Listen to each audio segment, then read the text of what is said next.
कभी अगर बनना हो तो बाज बनना, लेकिन कभी तोता मत बनना। तोता बोलता तो बहुत है, लेकिन ज्यादा ऊंचाई तक उड़ नहीं सकता। बाज बोलता बहुत कम है, लेकिन सबसे ऊंचाई पर उड़ता है और बाकी पंछियों का राजा होता है एक बाज। आज मैं आपको 5 ऐसे पॉइंट्स बताऊंगा जो कि हर इंसान को बाज से सीखना चाहिए और लाइफ की बहुत बड़ी लर्निंग है इन 5 पॉइंट्स में। पहला लेसन, ईगल फ्लाई अलोन। बाज अकेले उड़ता है और बाकी पंछियों के मुकाबले सबसे ऊंचाई पर उड़ता है।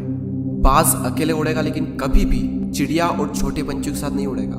बाज हमेशा या तो बाज के साथ उड़ता है या फिर अकेला उड़ता है। और इससे हमें यह सीख मिलती है कि छोटी सोच वाले लोगों से हमेशा दूर रहें और अकेले रहो, क्योंकि यही वो समय है जब खुद को जानने का असली मौका मिलता है। दूसरा लेसन, बाज का विजन बहुत ज्यादा क्लियर होता है और बहुत ज्यादा स्ट्रॉन्ग होता है। बाज अपने शिकार को 5 किलोमीटर दूर से ही देख लेता है और जब एक बार उसे अपना लक्ष्य दिख जाता है तो उसके बाद चाहे रास्ते में कितनी भी मुश्किलें क्यों ना आए, वो अपने लक्ष्य को हासिल करके ही दम लेता है। इससे भी एक बहुत बड़ी सीख मिलती है कि अपना विजन क्लियर रखो और उसे हासिल करने में फिर चाहे कितनी भी मुश्किलें क्यों ना आए, पीछे मत हटो उस बाज की तरह। तीसरा लेसन, बाज कभी भी मरे हुए जानवरों को नहीं खाता, वो हमेशा जिंदा शिकार करता है। और इससे हमें यह सीख मिलती है कि जो हमारा पास्ट है वो मर चुका है, तो अपने उन मरे हुए सड़े हुए थॉट्स पर ध्यान मत दो और अपनी आने वाली ताजी फ्रेश जिंदगी पर ध्यान लगाओ। अपने पास्ट की पुरानी यादें जो तुम्हें तंग करती है उन्हें वहीं रहने दो जहां पर उसकी जगह है, और तुम्हारे पास्ट की जगह है तुम्हारे पास्ट में, उसे वर्तमान में जगह मत दो। क्योंकि एक बार अगर तुम्हारा पास्ट तुम्हारे प्रेजेंट में आ गया तो तुम्हारा पास्ट तुम्हें कभी प्रेजेंट में नहीं रहने देगा। पास्ट में तुम्हारे साथ कितना भी बुरा क्यों ना हुआ हो, वो सब यादें, वो सब थॉट्स मर चुके हैं, और उस बाज की तरह बनो जो कभी भी मरी हुई चीजों को नहीं खाता।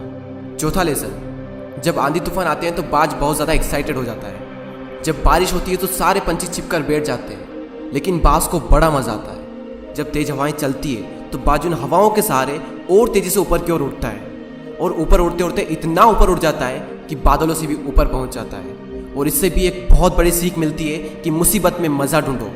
और नेपोलियन हिल ने एक बार कहा था कि हर बड़ी चुनौती अपने साथ में एक बहुत बड़ा अवसर लेकर आती है। तो उस बाज की तरह तुम भी अपने अवसर को पहचानो, और जिस दिन तुमने अवसरों को पहचान लिया तो सारी मुश्किलें तुम्हारे नीचे होगी और तुम उन मुश्किलों के ऊपर होगे। फिफ्थ लेसन, बाज अपने घोंसलों में से सॉफ्ट घास को हमेशा निकाल देता है ताकि बाज का जो बच्चा होता है वो उसमें कंफर्टेबल ना हो सके, क्योंकि अगर वो घोंसले में कंफर्टेबल हो गया तो वो वहीं रहना पसंद करेगा। लेकिन बाज ऐसा कभी होने नहीं देता। बाज एक पंछी है और उसे भी ये बात पता है कि there is no growth in comfort zone. लेकिन हम तो इंसान है ना, और इंसान होने के बावजूद भी कई सारे लोग इस बात को समझते ही नहीं। आप जितना ज़्यादा कंफर्ट जोन में रहोगे, आपकी लाइफ आने वाले टाइम में उतनी ही ज़्यादा अनकंफर्टेबल हो जाएगी।